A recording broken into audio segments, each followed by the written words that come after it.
My name is Sable Chin, 29 years old. Christmas always came with rules in our house, unspoken ones, polished by habit and guilt. Marcus brought the wine. Claire brought the laughter. I brought order, though no one ever said it out loud. This year, it was my turn to host the family at our parents' Connecticut home, even though host for me meant showing up early to set the table and run interference between sarcasm and chaos. The day began with soft piano carols and the smell of cinnamon rolls. Snow dusted the windowsills like powdered sugar.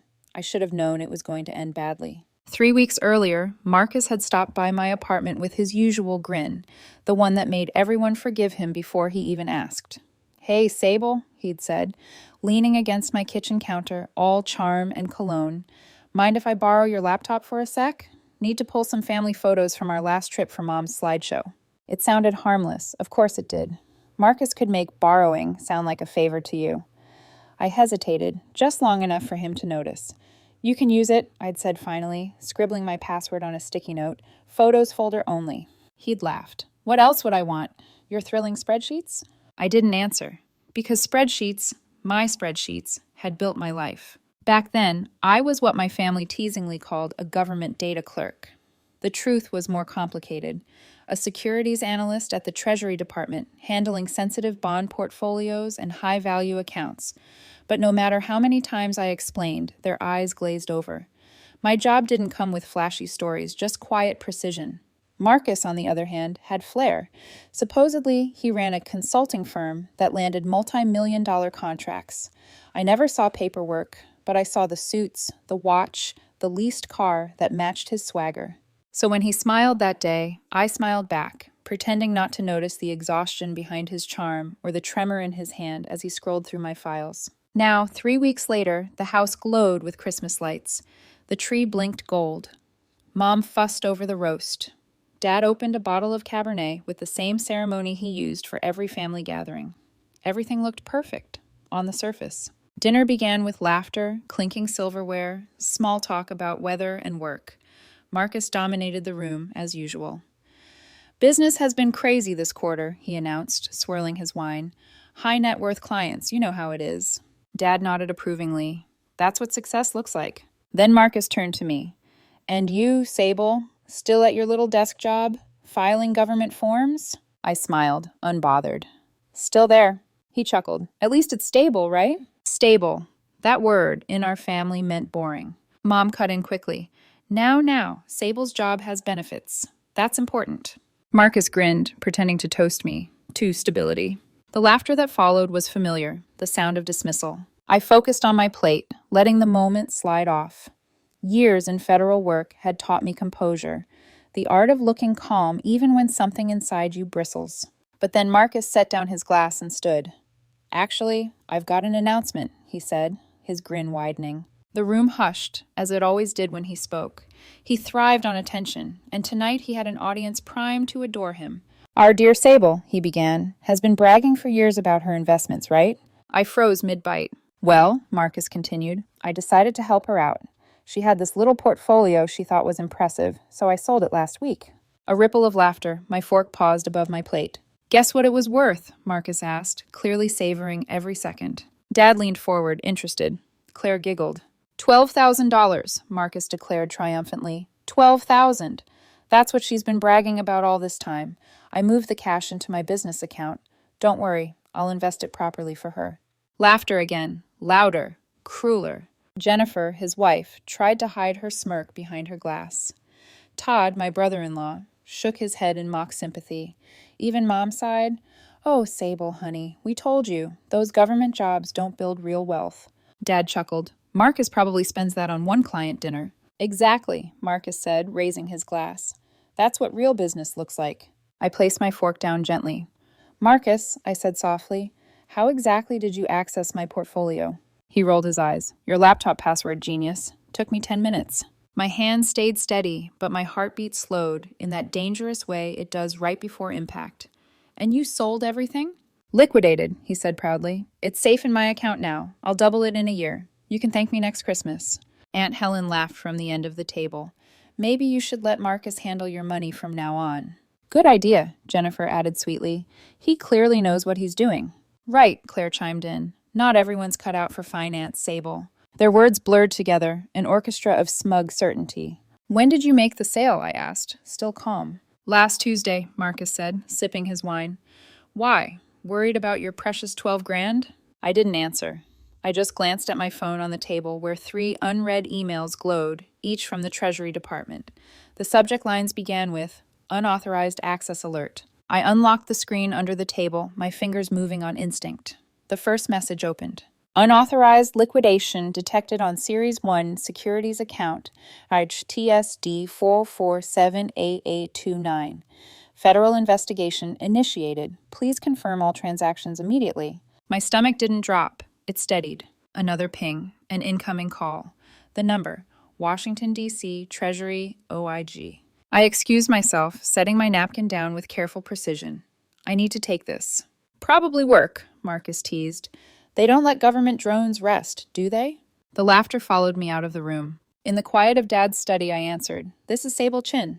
Miss Chin, a male voice said briskly, this is Special Agent Rodriguez, Treasury Department, Office of Inspector General. We've detected unauthorized activity on your securities account. Approximately $850,000 were liquidated last Tuesday. My eyes closed for a second. I'm aware. Are you currently with the individual who accessed the account? Yes. We're at my parents' home for Christmas dinner. There was a pause. Miss Chin, the FBI field office in Connecticut has been contacted. They'll arrive within 15 minutes. Please ensure no one leaves the premises. 15 minutes. I exhaled slowly. Understood. The line clicked off. Through the door, I could still hear laughter. Marcus's voice loudest of all, spinning stories of contracts and clients and real success. I looked at the family photo on Dad's bookshelf. Mom smiling too wide, Marcus front and center, me off to the side, slightly out of focus. This time I would not fade. I returned to the dining room, setting my phone face down beside my plate. Everything okay? Mom asked. Fine, I said, just work. Marcus grinned. Work called you on Christmas? You really need to find a better company. I could get you something entry-level at my firm. I'll keep that in mind, I replied evenly. Dad cut in, curious. Marcus, you said you moved Sable's money to your business account. Have you invested it yet? Not yet, he said, flashing that rehearsed confidence. Waiting for the right opportunity. Smart, Dad said approvingly. I smiled faintly. If he'd looked closer at what he was investing, he'd have noticed the Treasury watermarks, the federal restrictions, the government seals on every page. But Marcus never read fine print. He lived off headlines. Outside, faint sirens began to hum in the distance, swallowed by snow. I took a sip of wine and looked at the man who had stolen nearly $1 million, thinking it was $12,000. The irony tasted sweet. I raised my glass lightly. To family, I said. He smirked. To family, he echoed. The sirens grew louder. The sound arrived before the moment did. Sirens slicing through carols. They grew louder, nearer, until conversation faltered. Mom frowned toward the window. Are they coming down our street? Dad leaned back puzzled. Probably a fender bender. Marcus didn't notice. He was mid-sentence, telling Uncle Paul about an upcoming $2 million contract. His voice filled the room the way smoke fills a space. Thick, impossible to ignore. Then came the doorbell. Sharp, firm, twice. Mom blinked. Who on earth? I'll get it, I said, pushing back my chair. Sable, we're in the middle of dinner, she protested, but I was already moving. Through the frosted glass, I saw 4 silhouettes. Coats, badges, authority. The air itself seemed to still. I opened the door. The lead agent held up a credential wallet. Miss Sable Chin? Yes. Special Agent Williams, FBI. We're here regarding the unauthorized liquidation of protected Treasury securities. Is Marcus Chin present? Yes, I said quietly, in the dining room. They entered, black coats brushing against garlands and pine-scented ribbons. The lights from the tree flickered against the silver of their badges. Behind them, snow still fell, soft and indifferent.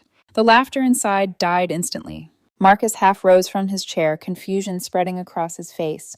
What's going on? Mr. Marcus Chin, Agent Williams said, his tone clipped but calm. You're under investigation for the illegal access, sale, and transfer of approximately $850,000 in protected United States Treasury securities. Every fork froze midair. Dad's wine glass trembled in his hand. 850. What? Jennifer's voice was barely a whisper. What are you talking about?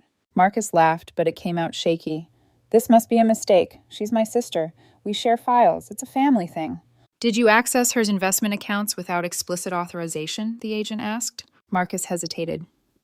She gave me her password. That's authorization. No, I said quietly. I gave you my laptop password for photos, not financial accounts. Agent Williams nodded.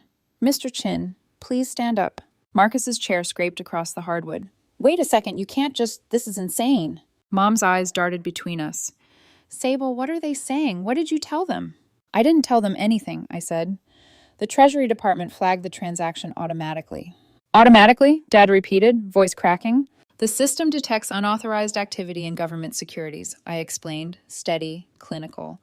It's not discretionary. Government securities? Claire echoed, bewildered. I met her gaze. Series 1 bonds. Federal instruments. Not regular stocks. Marcus turned on me, color draining from his face. You set me up. You knew exactly what would happen. Actually, I said, I assumed you wouldn't commit a federal crime. The room fell silent. Agent Williams stepped forward. Mr. Chin, you have the right to remain silent.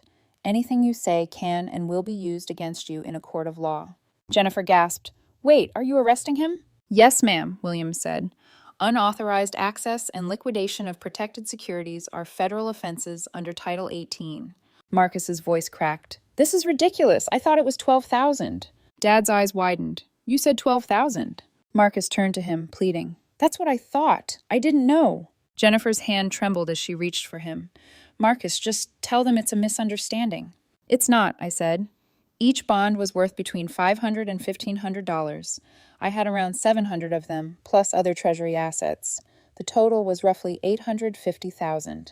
Mom's face drained of color. Sable, are you serious? I nodded once. The funds were transferred to Marcus's business account. The Treasury flagged it within hours. One of the agents spoke quietly into his radio. Confirm freeze order on Chin Consulting account. This can't be happening, Dad muttered, staring at Marcus as if he were a stranger. You stole from your own sister? I didn't steal, Marcus snapped. I moved her money to save it from bad investing. I was going to double it for her. Agent Williams gestured. Sir, place your hands behind your back. No! Marcus jerked away. Two agents stepped in, professional and calm. The metallic click of handcuffs broke the room's spell. Mom burst into tears. Please, there has to be another way. It's Christmas. Agent Williams turned to me. Miss Chin, you'll need to provide a statement tomorrow at our Hartford field office. Bring all account documentation. I will. Marcus was breathing fast, eyes wild. You could stop this, Sable. Just tell them it was a misunderstanding. I can't, I said. And even if I could, I wouldn't. What you did triggered federal law, not family forgiveness.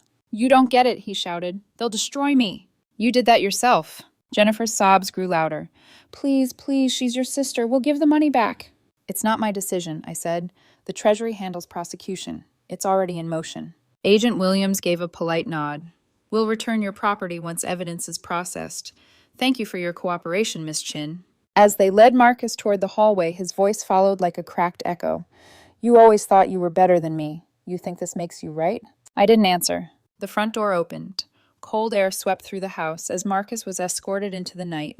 Sirens pulsed faintly beyond the driveway. Then the door closed. Silence rushed in, heavier than any sound. Mom's crying filled the void. Dad sat frozen, one hand still gripping his wine glass. Claire stared at me like I'd just detonated a bomb. Finally, Mom whispered, Sable, you can fix this, can't you? I looked at her, at the woman who'd spent years smoothing Marcus's chaos into excuses, and felt something sharp and final settle inside me.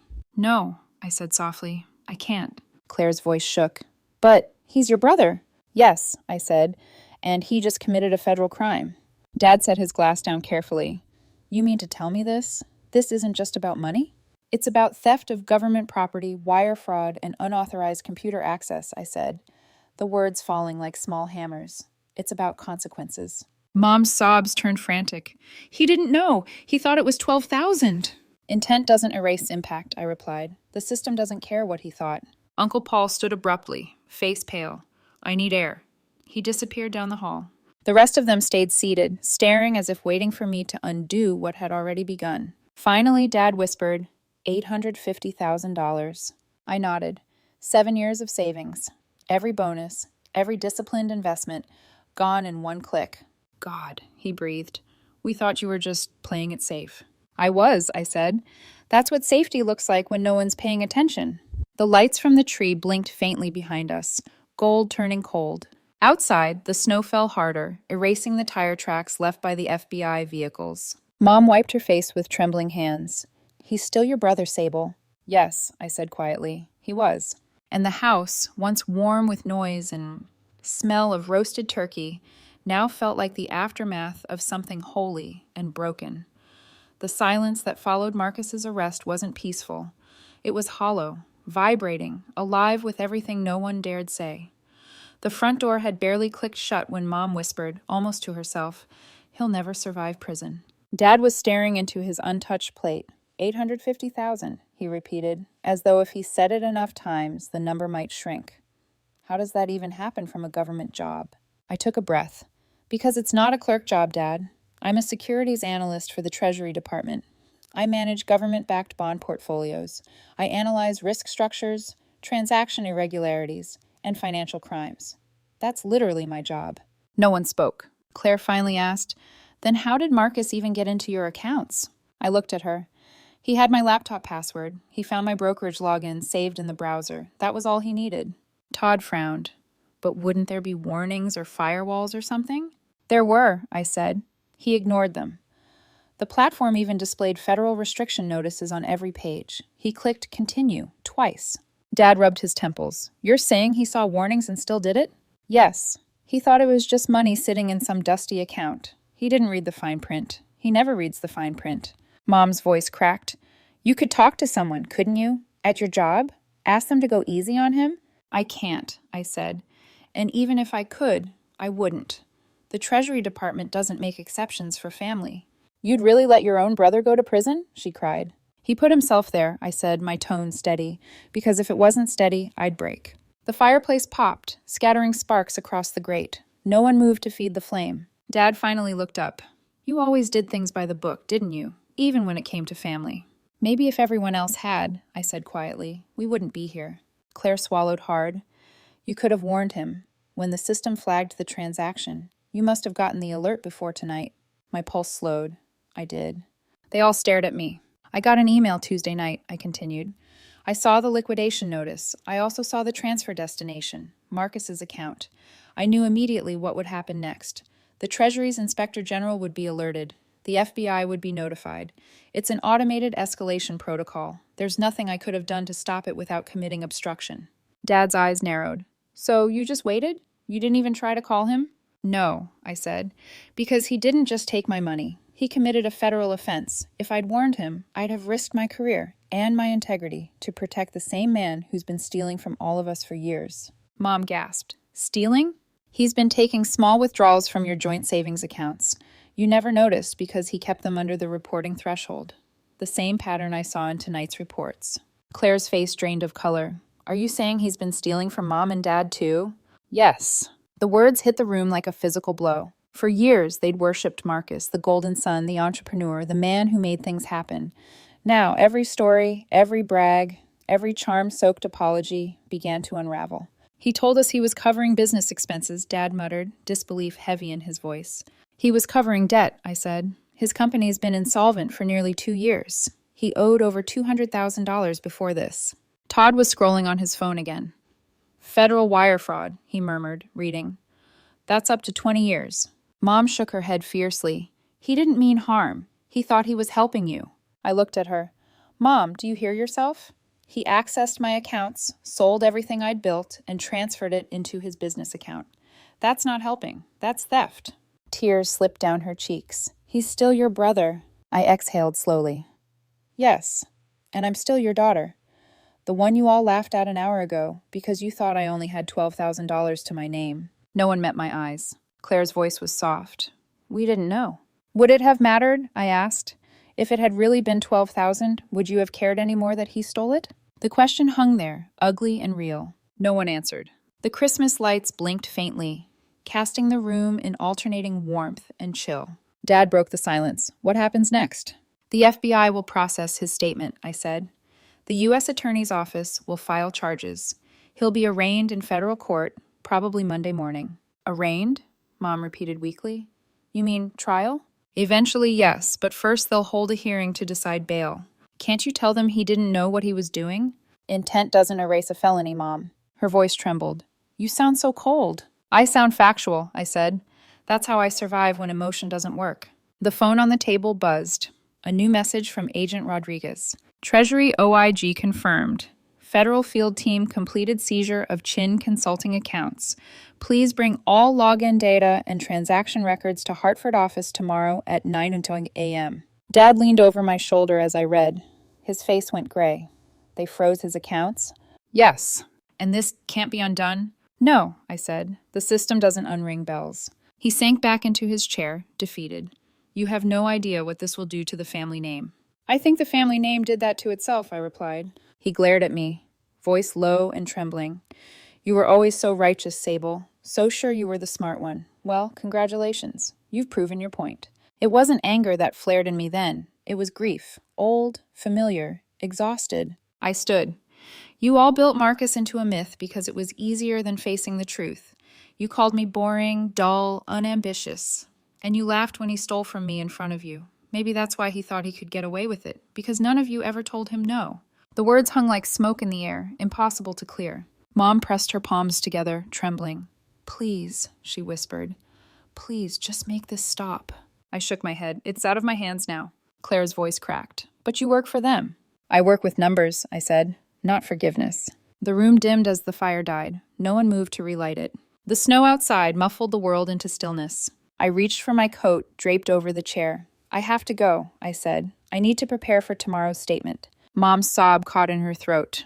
Where are you going? Back to Hartford. You can't just walk away, she cried. I paused in the doorway. I already did, I said quietly, a long time ago. You just didn't notice. Dad stood abruptly. You're not going to help your brother? Not even a phone call? I met his eyes. He's facing 4 federal charges, Dad. Theft of government property, wire fraud, unauthorized computer access, conversion of Treasury securities. Even if I wanted to, there's nothing I could do. 4 charges? He echoed, horrified. Yes. And with that, the last illusion in the room cracked. I turned to leave, but Mom's voice stopped me one final time. You don't have to destroy him, Sable. I looked back at her. I didn't, I said. He did that himself. The clock in the hallway struck 10. Somewhere beyond the frosted windows, a siren wailed faintly, one more sound of a world that kept moving, even when families fell apart. I walked into the cold, the snow crunching under my boots, each step carving distance between me and the only people who still believed this was about money. Inside, behind glass and garland, the house flickered with broken light. Tomorrow, everything would begin again. In federal courtrooms, in statements, in headlines that reduced 7 years of quiet work to a single word, victim. But tonight, for the first time, I wasn't invisible. The courthouse in Hartford looked nothing like the ones you see in movies. No marble grandeur, no echoing chambers. Just gray walls, fluorescent lights, and the faint smell of coffee gone stale. Monday morning, the air outside had that brittle stillness that follows a storm. Snow clung to curbs, slushed beneath boots, and the world seemed to hold its breath. I sat on a bench in the corridor, portfolio in hand, every document, every timestamp, every digital access log neatly printed and bound. The Treasury seal glinted faintly on the folder's corner. It was supposed to represent security, but this morning it felt like a shield I hadn't asked to carry. Miss Chin, a voice called.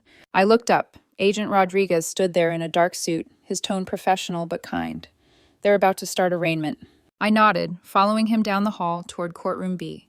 Inside, fluorescent light bleached everything of color. The benches were half full. Reporters, a few curious onlookers, and a handful of faces that shouldn't have been there but were. My parents, Claire and Jennifer, who looked as if she hadn't slept in days. Marcus sat at the defense table. The orange jumpsuit stripped him of everything he'd used to armor himself. Status, confidence, illusion. His wrists were cuffed in front of him, the chain faintly clinking when he moved. For the first time in years, he looked small. He turned when I entered. For a second, our eyes met, his filled with something between anger and pleading. I looked away first. The clerk stood. United States versus Marcus Chin, docket 24-11397. The judge, an older woman with sharp eyes and no visible patience for theatrics, adjusted her glasses. Mr. Chin, you are charged with 4 federal offenses: theft of government property, wire fraud, unauthorized computer access, and conversion of Treasury securities. How do you plead? Marcus's public defender, a weary man with a gray tie and the posture of someone juggling too many broken lives, leaned toward him. Not guilty, Your Honor. The judge nodded. The prosecution may proceed with bail recommendations. The federal prosecutor stood, a woman in her 30s with crisp diction and an expression carved from stone. Your Honor, the government requests that the defendant be held without bail. Mr. Chin stole approximately $850,000 in federally protected securities. He has no verifiable income, significant debt, and a history of financial deception, including theft from multiple family members. He poses both a flight risk and a risk of further financial crimes. Her words hit like small detonations. I saw Mom flinch at each one. The defense attorney rose slowly. Your Honor, my client misunderstood the nature of the assets.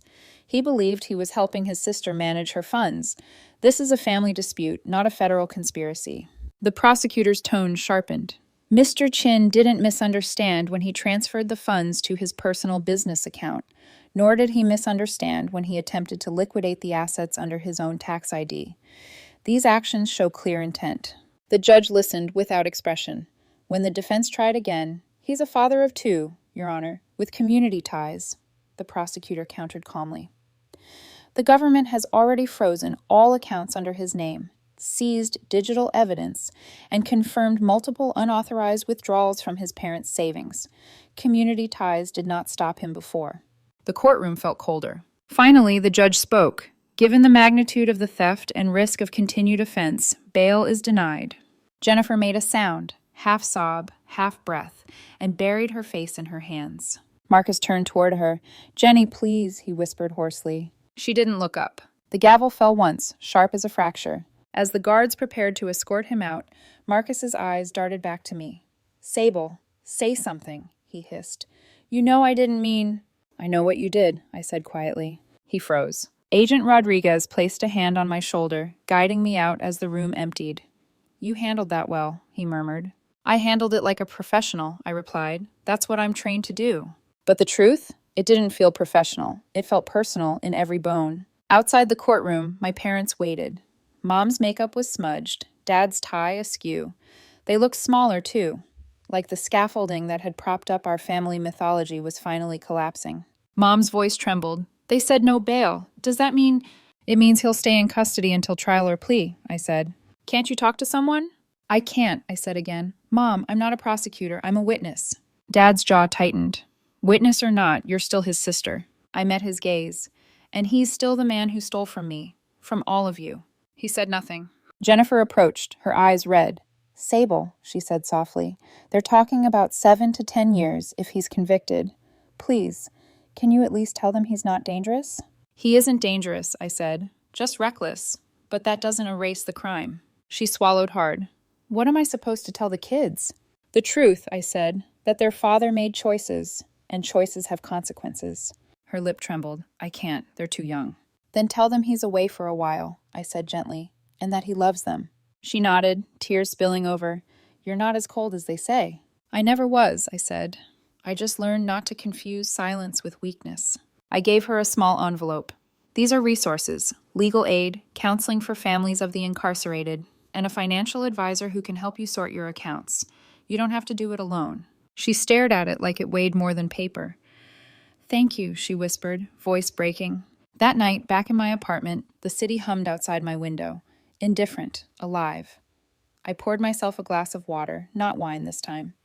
My phone buzzed once, flashing an unfamiliar number. I almost ignored it, but something in me, the part that still believed in closure, pressed play. Marcus's voice came through, thin and static-laced. Sable, they gave me one call. Look, I didn't know, okay? I thought it was 12 grand. I swear I was going to give it back once things stabilized. You have to believe me. Tell them I'm not a criminal. Tell them The line crackled. Jenny's not answering. Tell her I'm sorry. Tell the kids. I'll fix this. I always fix things. Then a long pause, his breath shaky.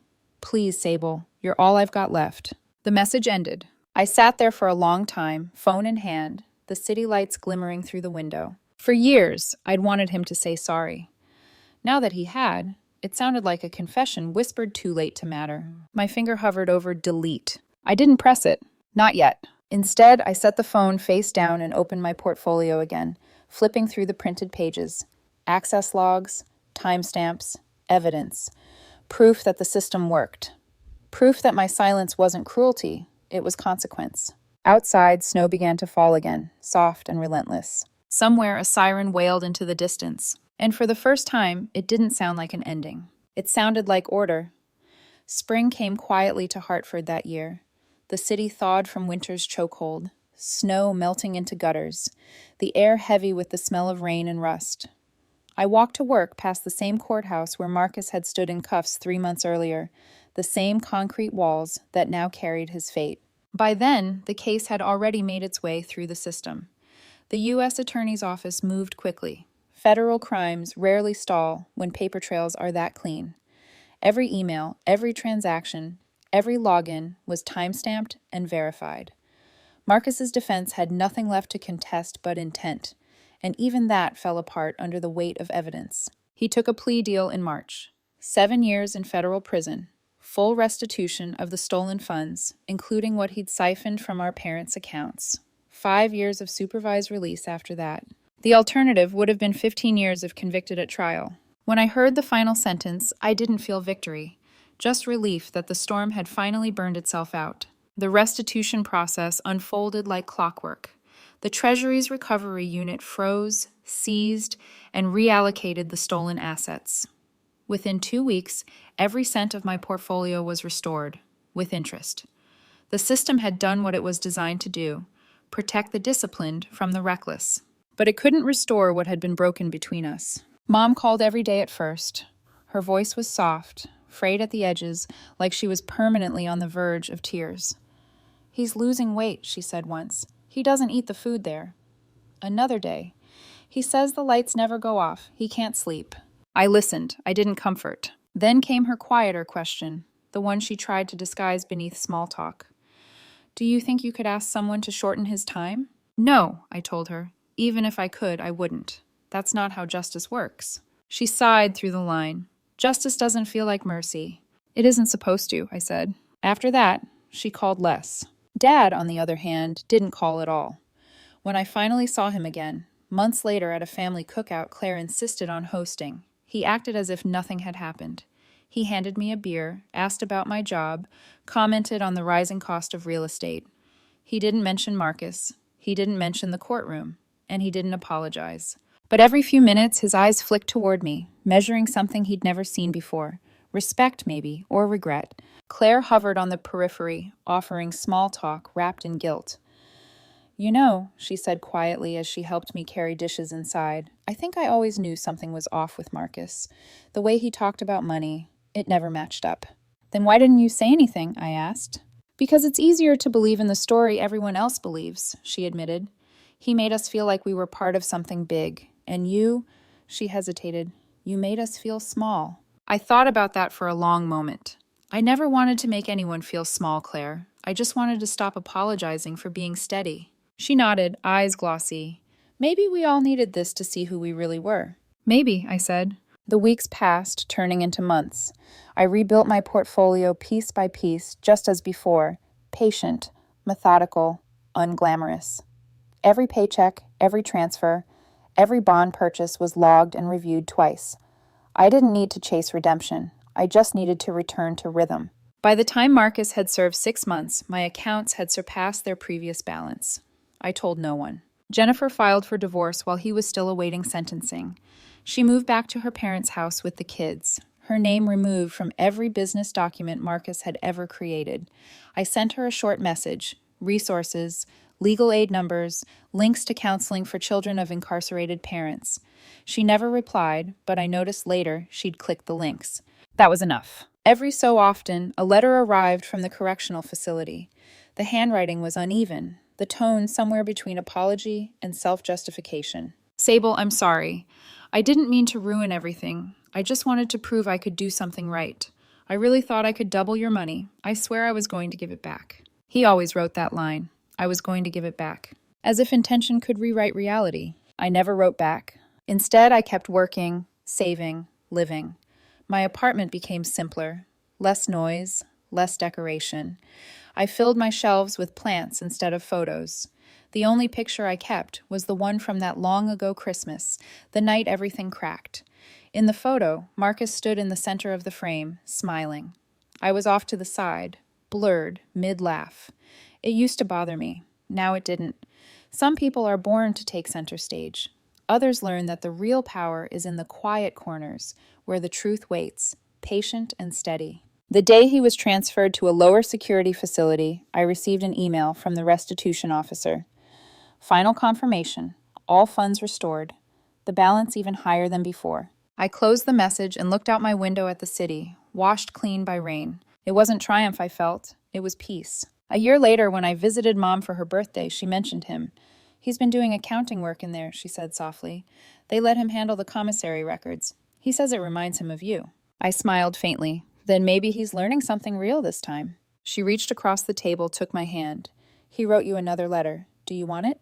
No, I said. He needs to write it for himself, not for me. She nodded, eyes misty, and didn't push further.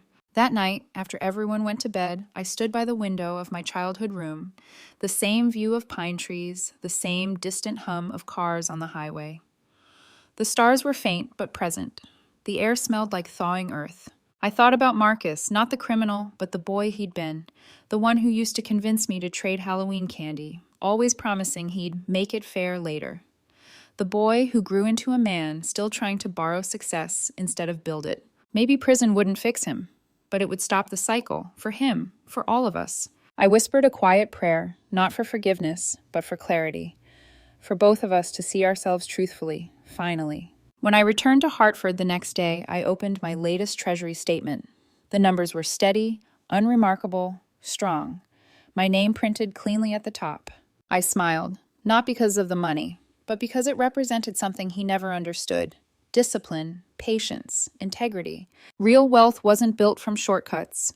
It was built from staying when everyone else chased something easier. Outside, morning light spilled through the glass, turning the paper gold. I whispered to the empty room. I was never the poor one. Then, softer, almost like a benediction. I was the patient one.